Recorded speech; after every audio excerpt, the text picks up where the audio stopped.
Hello, everybody, and welcome to today's Illuminate session where we have special guest Autumn Manzo, who's here to speak to us about heart work meditation to honor your interdimensional essence. Autumn is a mother, artist, author, visual channel, and a caregiver of an amazing neurodivergent teenage son. It is through embracing her son's uniqueness that she awakened and discovered her own interdimensional gifts and creative passions for nurturing unity consciousness upon Earth. So, welcome, Autumn, and thank you so much for joining me here today. Thank you, Catherine. I'm excited. We've been in each other's world for about 5 years, 5.5 years or so, and it's been such a ride just to benefit from your perspective and to be able to share and co-create with you. So thank you, thank you. Yes. Thank you for joining me. And I would love to hear from you exactly how did this all start, this interdimensional kind of co-creation work that you're doing now with your son? Yeah. Well, I was trying to think of how to begin, how to start with everything. And I had this memory when I was 7 years old where I was obviously before children, before anything, sitting in a car looking at the stars. And all of a sudden, I got a extreme sense of panic in my neurological system. And the thought came to my mind, wait a minute, how did I get here? And I remember like then being shocked, like, why did I even have that thought? Like that was a weird thought to have, but it stuck with me. It was like one of those encoded memories of an emotional time of this like imagining or feeling like you're connected to somewhere else, and then all of a sudden realizing that, wait, you're in a body. And so that memory, I think, kind of set the stage that what I came into the world to do. It was pre-planned, planned before I got here. I do believe in soul contracts and blueprints for our life, even though we have free will to choose and create and explore all the detours, as we were talking about, that are possible. Yeah. So I do think like I always had this desire for children. And I remember when I was younger, whenever I would see parenting and I didn't like what I was seeing, I would say to myself, well, I ain't gonna do that when I'm a parent. You know, and it was like a little thing, like I knew I was gonna be a parent. And I Yeah. was like taking notes sometimes, like, okay, don't do that, do this, kind of just as it goes. And then, of course, when you become a parent, all that goes out the window because you've got this unique soul that needs you in different ways. Yeah. So my spiritual journey was really interesting. I actually um, fell into, I don't say fell into, but became part of the Christian worldview Yeah. in college when I had never had that experience growing up very much, besides like vacation Bible school.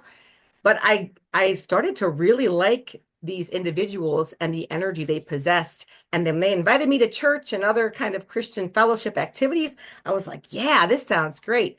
And I think I had a real easy time connecting with the archetype of Jesus Yeah. or Yeshua, however you want to say it. Because I was like, yes, more of that in this world, more compassion, more love, more acceptance. Yeah. And then, like, in the midst of that, I was also bombarded with this dogma of the church and of different, and oh, you got to believe this way, and oh no, there's this. And then people were fighting amongst each other, and there was almost like a mission inside me of like, just help unify this Christian community. Like, look at how they fight so much. They're just not getting the spirit, like Yeah. I do, and so there was a level of unity consciousness that I even possessed when I would call myself a Christian and would even see them as like my mission field of unifying in some capacity. And then like, I married a minister. I was like all in. I did youth ministry. I had a career that was actually religious focused. My undergraduate is actually psychology and religion, dual major. And so I was really loving the energy of those fields. Yeah. And then I had went through the normal life experiences, getting married, started to have a family. I had a daughter first that was developing pretty much on milestones and a little ahead of milestones and very tenacious and spunky and definitely kept me on my toes and like, okay, this is parenting. And then my son came second, and he was very different. And he was a little bit calmer and more relaxed. I remembered when my daughter was a baby, she had to be held constantly. And my son was like, you can hold me, you can put me down. I'm okay. Whatever, whatever you want, mom. And he had some bouts of colic and things in the beginning and some reactions to different things that we had done. And so there were some things we navigated. But then it was around his first birthday that we noticed that he didn't wave bye-bye. He didn't have any babbling. He wasn't meeting that check mark Yeah. list. And so I wanted to probe more. My sister actually was working with autistic kids, and she said, it's not so much his language delay, but did you see how he watches the wheels of the trains? Like that is more of like maybe a sign of stimming of like autism. And so we went through the usual, you have to be on a waiting list to even get a diagnosis and all Yeah. those things. And my son ended up by 20 months old, I believe was the official, but we kind of knew it was by 15 months or so, was diagnosed with severe autism. And I remember that being like a real turning point in my Yeah. parenting because there was a point of devastation, Yep. but then something kept coming to me and saying like, no, it's the plan. No, it's, don't Mm. be so devastated. And we actually got introduced to a play program that right away was talking about soul connection, like connect to your child on a soul to soul level, not just a parent and child Mm. role. Yeah. And I was like, yes, that feels right. All the other therapies, they didn't feel right. They were very dogmatic, I would say, Yeah. things that I was kind of not into. So they were like, do this, do that. Here's the program. Here's you follow it. Ignore crying, ignore your child, and ignore the emotions of your child and all this stuff. And I was like, that doesn't feel right to Yeah. me. Just Yeah. because my child has autism doesn't mean like he gets treated substantially Or that his different. emotions are not valid because he's autistic. Wow. Okay. Exactly, exactly. So I had this intuitive, almost like a fire kind of burning in me, and I Yeah. would get like that mama bear advocacy Yeah. of like, no, this is what I want to do. This is what I'm going to do. And we decided not to put him into the preschool that was telling me that they would lock him in a chair if he was running around too much because he liked to run and move. And I was like, no, my kid needs to move. That's what Yeah. Liam does. He needs to move. And so I made a whole room that was basically a sunrise playroom. It was called the program. And you basically had shelves so the kids could request things. And the idea was engagement. It didn't even matter what you were doing. You wanted them to be having fun. You wanted Yeah. them to be enjoying you. So you were an ally. And so if you're trying to teach skills like sharing or communication, like vocal language, you want them to want to learn from you Yeah. because you're the best, you're the most exciting thing in this place. And you Yeah. love me and you show me such respect. And so we had um we had to kind of relearn. I was raising my daughter in kind of I would say a hierarchy way where I was the parent, she was the child, and I was having a lot of battles with that when she Yeah. was little. But I can see it was the hierarchy that I was like, do Yeah. this. And so I started relaxing that hierarchy, and I was taught for this program to actually release judgments. Like, don't judge what your child is doing. If they're running in circles or whatever, don't stop them and say, no, no, that's not appropriate. Let them run in circles, even join them in the circles and make it into a game. And so we would do these things wherever Liam loved, I would just create a game out of it. Amazing. So one thing that Liam liked to do was, and he was about 4 years old as I'm getting to this point with him. We started doing this around, I think he was a 20 months old. I went to Massachusetts and got trained how to do this and everything. Around 4, we had some other volunteers helping at times too and stuff, but he would like to turn things over and bang on the bottom of them. Okay. And when he first did that at 9 months old, it made me very nervous and I wanted to stop it. Like, no, no, that's not how you play with the toy. Here's how you play with it the Mm. right way, right? Because I was programmed to teach the kid the Yeah. right way to play with the toy. Well, Sunrise taught me like to stop that, to just like, what is your child enjoying right now? And I'm like, he really likes the different sounds. It's like sound therapy. Because when he would bang on something metal, it would make a different sound, something Yeah. wood. And he was paying attention to all those different sounds. And later I would learn that that's actually his strongest channel, that he actually hears. If anything that he hears, he remembers and he can communicate. Visually, he struggles more with sight, with Yeah. vision and pictures and even and stuff. So he was very visually tuned and really enjoying, without, and this is what I saw with my son. He wasn't looking for me like some kids will look to their parent, like, tell me, if this is right or not. He was intuitively tuned in, like, I'm here and I'm going to explore my senses. And he would Wow. just, and I loved watching that. And Yeah. when everyone would act like it was so sad, and I was like, but he's so autonomous and he's so like Yes. confident in his beating to his marching to his own drum, Yep. So literally, it was like drum.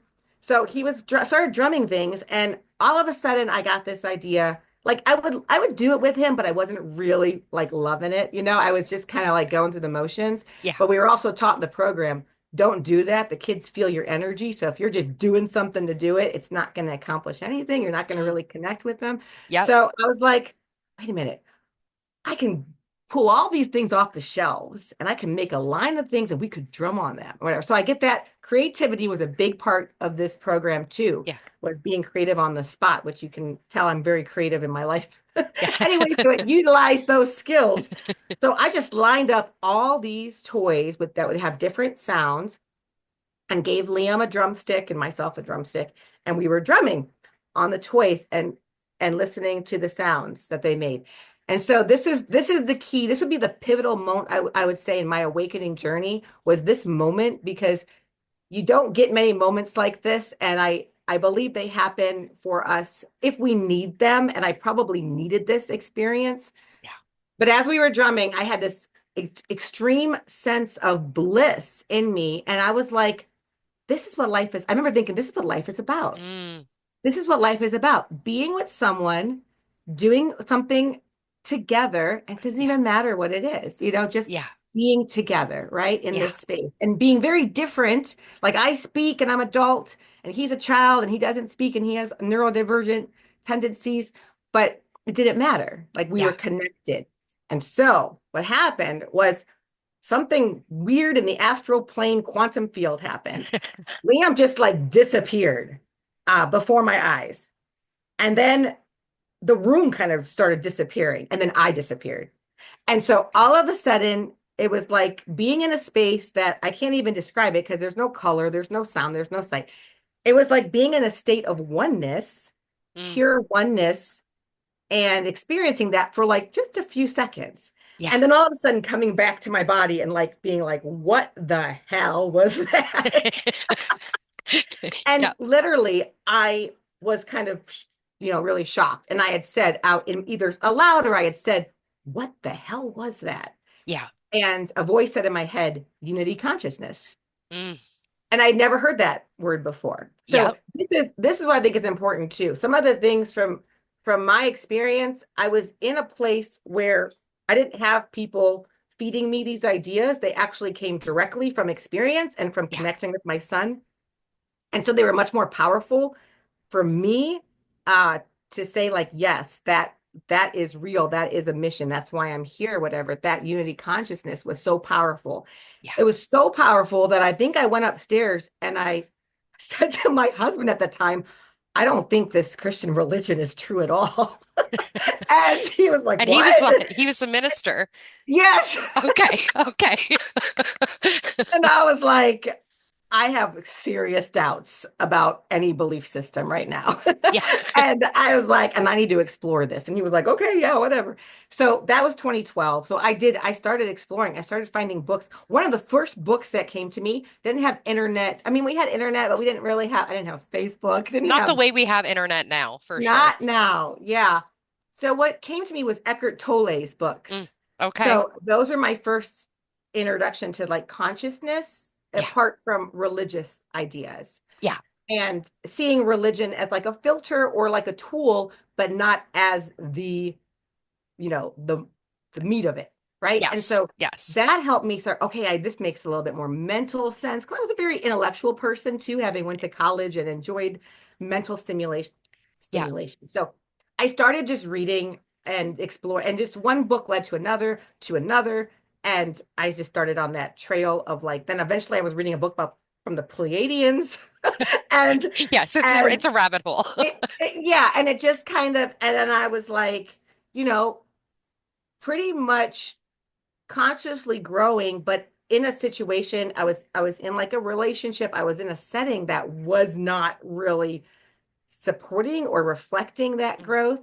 Yeah, And I felt like it was almost, it was, I don't think it was anybody's intentional doing.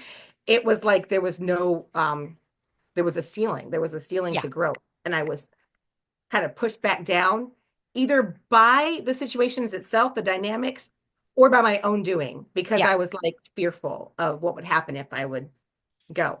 yeah, So that being said, I we started getting, I was in a part of an autism community that was about play again. Another, it was kind of like an upgraded version from the first. It was a little bit more relaxed, and it was like, life playing or life learning, like doing things in the kitchen or doing art together, or, don't just stay in one room. Like the first program was all about kind of like be in this room and keep it real safe for your kid. This was like, take them out. It was called yeah. natural play therapy with my friend Julie. It was like, take them out in the world, learn. And Julie actually was the one that then introduced us to spelling to communicate, because one of her older kids learned how to communicate and said, I want to tell Julie what I can do. So it was like everything's just out evolving. Yeah. Everybody started evolving. We started learning, especially when the neurodiverse kids could communicate, they were then telling us what their bodies were doing, what it was like. They were also communicating interdimensional knowledge and Yeah. wisdom. And my son did the same thing, starting when he started to communicate, saying, like, I'm from Sirius. And I never told him anything about planets or star beings or whatever. He may have heard me talking or whatever, but I didn't directly, guide him to Yeah. that. Yeah. And he would tell me that most of himself is somewhere else and that some of him is here. And Okay. and what I felt then with him in my life, I support his beingness somewhere else by not demanding that he be here like other people are here, Mm. by saying, you have to talk like us, you have to do all the things like us, because that's not his mission. Yeah. His mission is to remain more interdimensional. Yeah.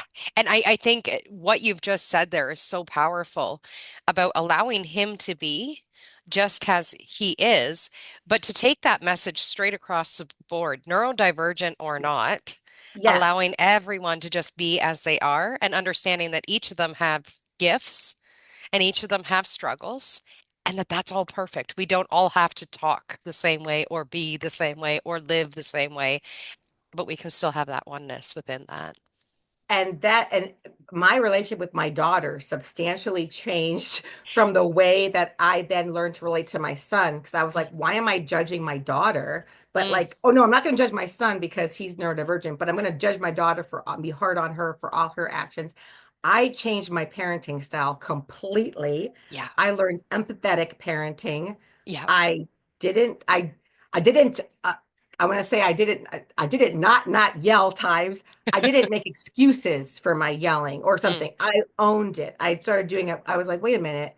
This is me. This is my choice. If I'm getting triggered or upset by my child's behavior, then I'm making a judgment, because I learned mm, how to observe with yeah. my son and be the observer. And of course, Eckhart Tolle taught me that, like, observe the voice in your head. And I'm like, yeah, okay. So this is consciousness, a level of understanding the mind is separate in some capacity, Yeah. right? And we're observers watching the body, watching the mind, things like that. And so, anyways, long story short, as that evolution continued, I really believe that by being with my son, by allowing him to, by letting him just be as he was bringing that vibration of higher dimensionality into my life, into my existence.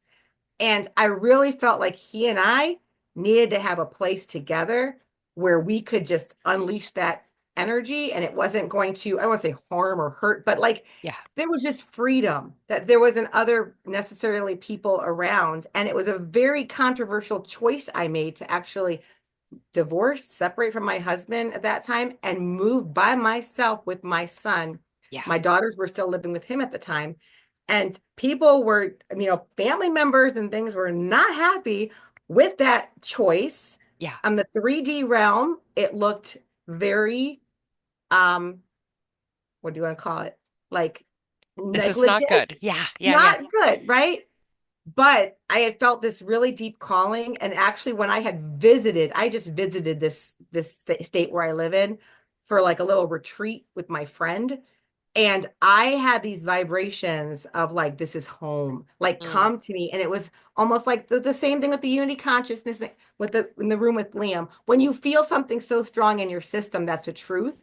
yeah. It's almost like you have to follow it. Yeah. You have no And so choice but to follow it. you have, I would say you have a choice, but that's a timeline that would be the highest. And so Yeah. you're like, okay, this doesn't make any sense to a lot of people, but I'm going to follow this. So, and my son was having a lot of challenges with two-level homes for whatever reason. His body, he wanted to hang off of things, windows, stairs. My daughter's bedrooms had to be locked off for their loft beds or things like that. And Yeah. so what was it doing to us? We were like nervous wrecks because we had to be on guard. Is he safe? Yeah. So when I moved to a ranch, I got to make it exactly what I needed for my son. Mm, And then we got to just our nervous systems got to like heal from yeah. even that experience and the way that children often can overstimulate each other. And we had a lot going on in the house. And it was, getting to that point where it wasn't that I wanted to remove him from his siblings or anything like that, but I wanted that place of peacefulness we could kind of ground into. And I really Yeah. felt guided. And so I made that choice and I made that decision. And pretty much around that time is when I was thinking about autism community because one thing I wanted to do if I moved somewhere, I wanted to really my initial goal, I wanted to build a residential autism community Okay. based on more higher consciousness involvement. So people who are all of the same wavelength, families that might live close by each other that would support each other. So as our Yeah. kids are getting older, they have people there and everyone takes care of each other. Probably going back to that like tribal sense, the Yeah. tribal community, right? And so I had friends that were talking about that, and it was kind of a big, hot item. We were looking at places and trying to see things, but I was like, well, I really feel called to go here. So maybe I'm the person that's supposed to start it here, was my initial thinking. Now, Yeah. I still don't know the the verdict on that is still not out because I haven't gotten a ton of feedback that that's what is wanted right here. Yeah. But I did get the feedback that in order for us to ever have more tribal kind of communities, we have to grow in unity consciousness. 100%. Yes. Living together in any kind of close-knit community takes a level of non-judgment Yeah. and selfless love and also self-awareness where you're owning your feelings and Yeah. everything. So I kind of felt like the universe was saying, okay, we're going to use this idea to get you going, but it might not be your full mission. Your mission might be more on the backbone of helping unity consciousness. You and your son help this for future generations. Mm, Might not be where I see this in my generation. I'm not going to say it can't happen, yeah. but Yeah. I definitely started to feel like I was supposed to get these messages out and I was supposed to keep tapping in to Liam's energy and what his energy evoked in me and personal growth and evolution. And that's where I had asked the universe, um, teach me about community because I wanted to know more. All I had seen like in the Christian church was fighting and like Mm, getting so upset over details. yeah. And then if you look at the world at large, it's like everybody hates each other. And I was like, Yeah. what are the key components of real community? Yeah. And that's when the book came to me and the 20 different heart images. And actually, I this is interesting too, Catherine. You'll appreciate this. This is really a truncated version of all that came to me, but I was too scared with the witch wound activated Yeah. to really share the 20 pages of channeling that had really come to me Mm, yep. behind this book. But I also felt like that was okay. Like whatever I could produce at the time was Yeah. important, and I didn't have to be 100% authentic with every single channeling that came to me if I could summarize it and express it in a way that was digestible for other Yeah. people.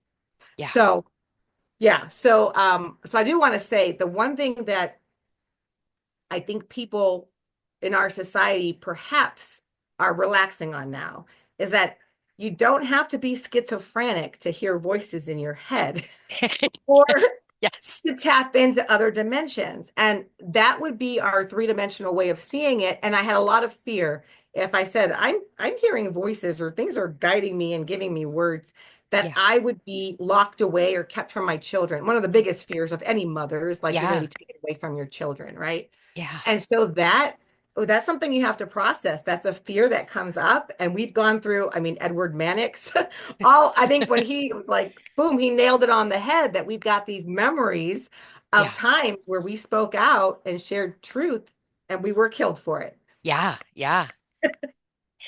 Yeah. It comes up for people all the time. And even the idea of being labeled as crazy or schizophrenic or whatever, because you've got this messaging that's coming through, um, that to me is also memory. We've seen Mhm. it within family lines for generations of people being labeled that way. Yeah. So it's been a big development for me to get Yeah. over that, to even have gone live on Facebook where I shared my book, or even when I started doing my deck and sharing more and making a group. That was a big step for me Yeah. to be like owning my own interdimensional, access. And I call it my multidimensionality because I feel like it's all me. It's just all different dimensions of me, and Yeah. and all of us, and that's why we have access to it, that it's not so otherly.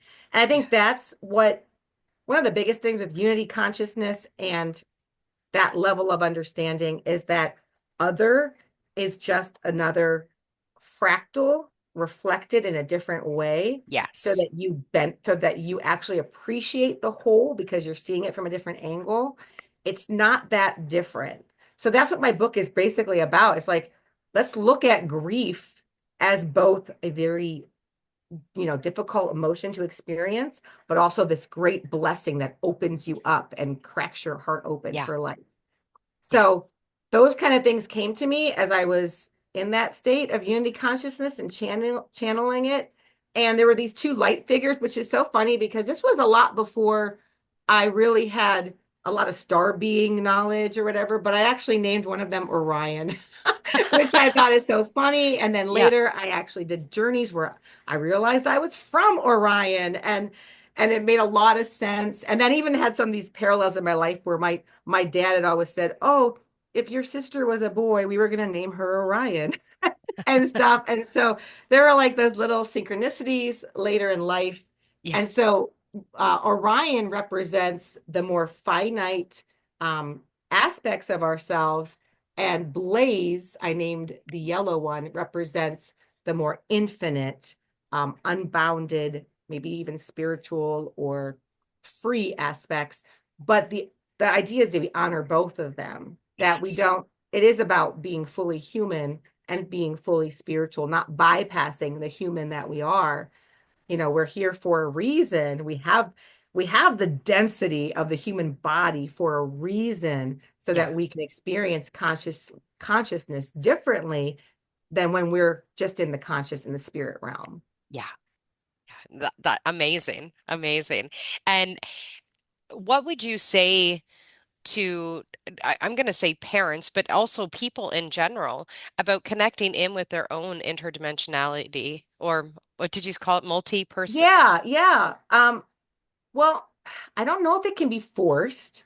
I think a Okay. lot of it is you're going to have people in your life that, like autistic people that don't fulfill your expectations are actually the biggest gift for you Yes. because even the grief, like I went through and I still do, like to say like I don't ever grieve things because I have an autistic child that I understand he's very interdimensional and it's amazing, whatever. I still grieve the fact that he's not going to be driving a vehicle or, Yeah. able to do some of the things that other people are. And I have to honor that in myself and really Yes. just say, that's okay to grieve that. And you're allowed to hold both of those experiences of the positives of autism and the not so positives. And Yeah. I think that for me, that is our multidimensionality. When what you were teaching with the compassion key, that is the multidimensionality that we are by saying I can be sad and I Yeah. can be joyful right now. Both of the experiences don't have to like cancel each other out. They're Yes. both here. And then the more that I did that, and of course, we learned that we met in the Kyle Cease group, which was like all about that. Yeah. Whatever it came up in that time, it was like all these things were coming my way that were just reiterating to me, like, don't repress your negative emotions, the ones you call negative. Yeah. Yeah. Don't repress them. They're tools. Yes. They're they're messengers. Yes. And to me, it's like, so when you've got that grief of what you're losing, or the idea of what you're losing, and then you also see the joy of what else is possible, it creates the wholeness of that picture, right? But if you've Yeah. got that one piece where it's like, well, I can't grieve this, you hide that away, you never actually get to experience the wholeness in what it is. And then you really are fragmented as like Yes. we would see, and we're trying to bring those fragments back as opposed Yes. to keep them apart or refragment ourselves. And I think, I think it happens moment by moment, choice by choice, person, relationship by relationship, Yeah. that it's a process and it's not something that you can just snap your fingers and like, oh, I'm like, okay, so I had that experience of unity consciousness for 2 seconds, and then I've spent 12 years trying to really integrate it, embody it in my life. It's Yeah. like it's not just, it was like a taste of here's what is there, but now you've got to do the work to really stay there or embody it. Yeah. And it's not always easy, and that's okay too. Like, and it's not about, I also learned too, like it's not actually about progressing and trying to get somewhere, because then and I've heard all about it. The act of seeking keeps it away from you. Yeah. It's like the dualistic thing. It's when you really just say, I'm grateful to be here. I'm grateful for I have this child in my life. Let's say you have a neurodivergent child. Could you believe that you were chosen, that they chose you, that they said, I trust this person to honor my neurodivergency, and I'm going to be very different. I'm going to shake it up, but they're going to love me no Yeah. matter what. And that's the person. I see their heart and I want them. Mm. When I started thinking like that, like my son chose me, and then Yeah. he actually would tell me things like, I'll still go through hard times, like as a mother, like I don't know if we ever get through our own self-criticism of as being a mother or whatever. Yeah. We just, it always comes back like, am I doing enough? Did I do that right? Why is this going on? He'll always tell me, Mom, relax, you're doing fine. Like Mm. he will literally either tell me telepathically, or he'll spell it for me, or he'll hug me. I'll be Yeah. like, I don't know about blah, blah, blah. I'm telling, and he'll just come give me a hug. And I'm like, okay, I'm doing Yeah. okay. Like it's okay. You don't got to keep progressing to be here, to get somewhere all the Yeah. time. And I think that also in the autism world, you are taught to keep going and going and like, okay, more skills, and they should connect more and they should be involved in the community more. And so there's always another goal that you're supposed to be working towards. Yeah. And that can goals, if you and your child decide on a goal and it's intuitive and it's positive and it's what you guys want, then it's very, yeah, go for all those goals, because goals give us a way to express our energy, right? So Yeah. they're important. But if you're doing it because it's like, I got to get here, I Yeah. got to get my kid more independent. I got to get them to. What happens is you stop enjoying the journey. Mm. You stop enjoying the presence of your child, of your children. Yeah. If you're constantly looking at the milestones and trying to get somewhere else. Yeah. And it So, almost becomes like a you're not enough until you're not enough exactly. until like it's And and that is something I really believe that our neurodivergent, they're here to heal that in us. yeah. So by them not, so it was funny because I actually graduated third in my class. I was a straight A student, got straight A's through college or whatever, and then I have a child that can barely function in a classroom, can't do it. Like, Yep. and so it was like, they're not me. Was the first thing that every parent has to accept, I think, is this Yeah. kid is not, they are you. I want to say in unity consciousness, yes, they are. They're not expressed like you Yeah. are. And that is a good thing. It's a good thing that they're different, but it's unfamiliar because I was only used to the high achieving level of Yeah, myself and goal, set a goal and reach it and blah, blah, blah. And now it's like, well, that didn't work. We got to revisit that. Okay. And it does activate that in you of not being good enough. yeah, But the reason why that's activated is because it's there. yeah, A belief can only be activated if it's there. And so then it's there for you to work through. It's yeah, there for you to recognize. How many times have we been told by parents, by society, by loved ones that we're not enough?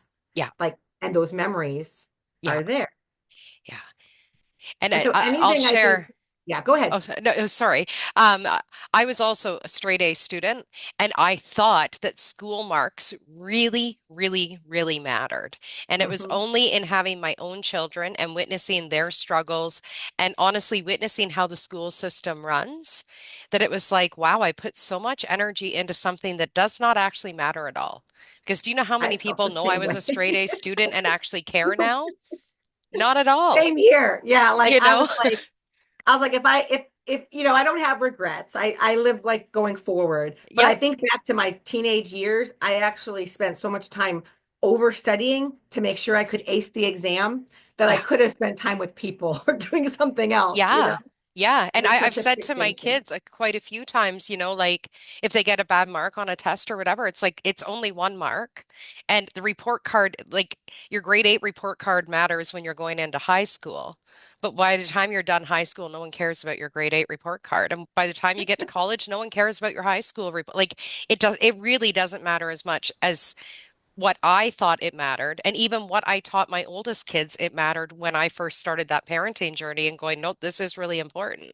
But then you do start to kind of realize there's different ways of learning, there's different ways of teaching the children, and each child is taking something so unique out of their school experience that it Yeah. really isn't about the grades. And I had to meet parts of myself that thought, there's a perfection that needs to be attained when it comes to school. Like I was really attached to that when the kids were younger, Hmm.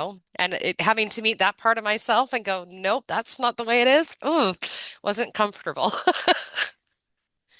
So I homeschool my son, and so every fall we pick out some books or some type of curriculum just to have content. Basically, in my mind, it's like I want content to discuss with you so that you're using your brain and expressing yourself and growing in your ability to spell, to communicate, and things like that. But the content doesn't really matter. Like it Yeah. just whatever. I stopped. I did kind of do like, okay, let's do language and let's do science or whatever. My son really shocked me one fall. I think it was not this fall, but the last one he spelled, can't we just create art?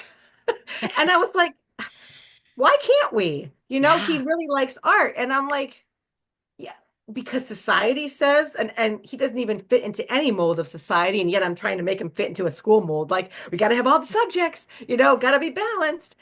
And I said, you know what? We will make that like your major and whatever, and we'll do some of the other stuff as the sides, as the Yeah. minor, just so I feel like we're discussing because variety is important as I'm educating you. But I thought that's something too, like with homeschooling, whether your kid is neurodivergent or not, you can provide for them for their interests. And Yeah. it's not just like fall into line with the program, right? And feel good about yourself because you met some criteria. Because I think that's what we did. We felt really good. We allowed ourselves to feel good when we got that A. Yeah. And then we would keep ourselves from feeling good if we got the B. We would self like punish ourselves, like, no, don't, or the C or whatever. Yeah. Like, and so that would we would do use our emotions to motivate ourselves forward, but it's not necessarily helpful or healthy Yeah. to make yourself you're conditional. You're loving yourself or you're loving yourself conditionally, Yes. and then you're wondering why you feel like shit all the time when you don't Exactly. need something. So those habits come back then, and and that's for you to relearn. And then we learn. I think you and I both went on that journey, and we learned how to love ourselves through the mistakes and through the not perfection that our Yes. kids. Yes, absolutely. And I think for a lot of parents, our kids do actually bring up in us what we need to love more about ourselves. And it's so much easier to love that in our children. We see them and we Yes. go, no, you're perfect just as you are.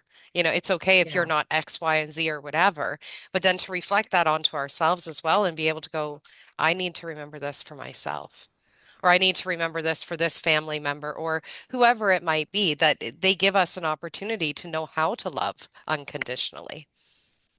definitely. Yeah. Yeah, it's all a learning journey. So I would say that's the biggest thing I learned with multidimensionality. It is not as esoteric as you have to think of it.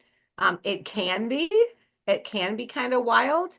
Um, but it also can just be that you're holding all these parts of yourself or the emotions of yourself with equal respect and honor Mm. and learning from them and teaching your children, modeling how to be self-compassionate Yeah. so that our children can learn that too, and then continue to spread the ripple, right, of Yeah. love in the world. And I think I left this message for you when I had first started to share this. And the reason why we're even here is I saw the polarization happen right after the election in Mm. the US. Yeah. And I was like, I need to plant some seeds for unity consciousness. I was like, because this is when people are ripe to see when the polarization is the greatest, Yeah. is often when people can hear a different message that says you don't have to be all blue, you don't have to be all red, you don't have to see one as Satan and one as God, or Yeah. anything. You can just take a step back from that and Yeah. keep in perspective, you know, our systems are in flux in the world. Our systems can change. They're not set in stone as they are, and that's a good thing. And we humans have been existing for, millions of years. They think we survived. Some species survived something on Earth over ice ages, so Yeah. something has regenerated over time and time here. Yeah. And it's had to be unity consciousness that kept everything going, because Yeah. otherwise it would have just, the Earth would have exploded a long time ago, like some other planets, like the one I came from. And So, and I think it's really interesting when you talk about like that unity consciousness has really been the foundation, despite all of the war, despite the division, despite the destruction between community. Like it's happened over time. We've seen it over and over again, but something keeps binding us back together to yeah, continue on this path, to continue on yeah. this journey. A peaceful state, eventually there's a big storm in the ocean, and then the peaceful state comes Yeah, again. And it's yeah, just remembering that you could actually stay at that peaceful state even while the storm is going yeah, on. You don't yeah, have to join in the tornado. yeah, And I think that's really takes a lot of emotional maturity, I think, to own, like to say, like, an election result did not cause me to feel upset. Like a lot of yes, people would not want to say, they would say, yes, it did. It caused me to be upset. But it just gave you an activation into the whatever's inside of you yeah, that needs to be felt. yeah, And there could be some and that's some positive things. I always think like triggers. I changed my language about them about, I think it was 2 years ago when I was started doing the Rising Phoenix activation deck, which I'm in the process of running a deck. And the word activation meant so much to me because I kind of saw myself like, imagine that you were like a beaker of like some kind of formula, and something pours into you and you start bubbling and you're like, oh, it's activated now, right? And yeah, probably my chemistry history was coming to me and really speaking the symbolism. And I was like, oh, well, doesn't mean it's going to blow up. It could be a very positive activation, even yes, though it's an activation and there's bubbles and you're feeling things. And so instead of seeing trigger, people can think of like a gun and like wound, or like, I'm going to get wounded by this trigger. I mm, got triggered and now there's going to be some kind of damage. I yeah. like the word activation. It felt much more neutral. No, I love that. I've been And changing a lot of my language on things recently where it's like that's not really the right word for what yeah, I'm trying to say, yeah. but activation versus trigger, that's beautiful. Yeah. And so then you think of like, what is the positive thing that's being activated in me? Yeah, So, like, for instance, if you're having a hard time because your child got diagnosed with autism, you're being activated by that experience. What's all being activated in you? Then you get yeah, to explore. And it's not all bad. It's not any bad. I mean, even the terms good and bad they It, don't it serve creates unity that duality in consciousness. our world They still. do. And even a negative and positive, like all those Yeah, things, like when I started really exploring, like none of those words are in my book at all. Like the word align will come back, the yeah, word choice, experience, yeah, um path, journey, those kind of words are more like I would just say neutral, and so they're more true to me. yeah, And that's yeah, of unity consciousness. The other thing, 100%. yeah, and so it's like you catch yourself sometimes by your language. You can actually see what level you're relating at. Because Yeah, if something happens and you say this is terrible, well, you can just tell you're in a duality state right yeah, now and say, wait a minute, okay, I'm feeling it's terrible, let me process this a little bit, if you're into expanding from that state. yeah, yeah, um, and we can help each other, but you got to be careful. If someone's in a dual state and you try to bring the higher consciousness, but they ain't gonna, they want to be dual. Sometimes it's just listening and being compassionate is the best thing versus saying like, well, let's look on the bright side. yes, yes. Yeah, you have to know when to You express it just and be the whatnot. best. What I do, and I've done this for a lot of people in my life, when I could intuitively feel like they really don't need me to correct their level of consciousness, but they do need my presence just really strong right here. And Yeah, so I just be that unity consciousness with them while they're processing yeah, their emotion. So I'm holding, like you were talking about, the part, I'm holding this part. They can do whatever they want, especially my yeah, children. Let them do whatever they want. I'm yeah, going to hold this here. And I might not see anything, like they might still just stay there, but I held it, and yeah. I know I held it. And Yeah, it helps. It plants the seeds that what is capable. absolutely. And one thing I'm just going to add into this as we talk about like what's good or what's bad or whatever, one of the things that came to me this past year, it was just saying this too is God. And so no matter Mm. what's happening, that this is all a part of the divine plan, but then to make it make sense for my human mind, because sometimes I would still go, no, that can't be really the essence of God or the essence of unity consciousness. But when I look outside at the weather, it does not matter if the weather is sunny, if it's snowy, if it's raining, if it's a thunderstorm, if it's hot and dry and we haven't gotten rain for weeks. It's all weather. Yeah. It just is, right? And how it shows up is all different, but it's all a part of the same system. And I noticed that there's a fear of the ego or whatever to let go of the judgment because we think that if we call something bad, we'll stay away from it and it'll keep us safer. And I know I've gone through that where it's scary to say there is no bad or there is no evil in the world. There are things that are just distortions or a weather that's very different for whatever reason Yeah. that you might not conceptually understand, but you don't have to call it bad or to protect yourself from it either. You can say that doesn't align with me. Yeah. Like I've learned to move away from things by saying, you know what, that's an energy that exists, but right now I don't want to be part of that energy. And Yes. I don't have to judge it. I just have to make a choice. I can just Yes. discern. Like I also changed my words judgment to discernment. Like, Yes. is this healthy for me? Is this say, maybe not. Is it my highest timeline, as opposed to a lower timeline? There's many ways we can change our language. Yeah. So we're not judging, so we're not separating, but we are still caring for ourselves and protecting ourselves. Because Yes. if there is someone who is, let's say they're so dualistic and they're really in their own, journey with that when they're around you, it's just activation after activation after activation. And you're like, okay, not this activation is like too much for me to grow or whatever. It's just Yeah. too hard right now. So a separation serves you and them, right? It always Absolutely. serves everybody if they're not around someone who's getting activated overly over and getting sucked into the dual, understanding or mindset. So Absolutely. I think it's just because unity consciousness, just because you're one with someone doesn't mean you have to be friends with them. So, Absolutely. And I equate it back to the weather where it's like, so I know all weather is just weather. But today I know I need to wear a jacket and boots when I go outside because there's snow out there. That's my Yeah. own discernment. And I could choose to go out in flip-flops and shorts, but I'm going to be really uncomfortable. So it's knowing how to protect yourself in that kind of the duality of whatever somebody's bringing up for you.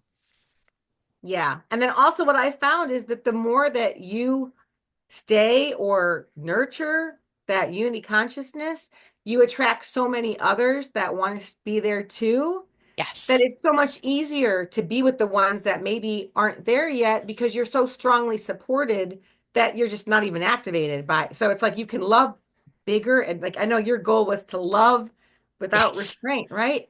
Well, Yeah. the more that you're so grounded in your own consciousness, it's like they can have their own weather system. They're on their own planet. Exactly. And I'm going to be here Exactly. in the sunshine and watch the thunderstorm, but it's okay. And I Yeah. think that's another thing too, like just because we are interconnected doesn't mean we aren't sovereign. And that's been a big lesson for me as I've learned how to hold, the things like we are totally individuals and we are totally connected at the same time. Yeah. And that's like a mind fuck in some ways. And you're like, what, how?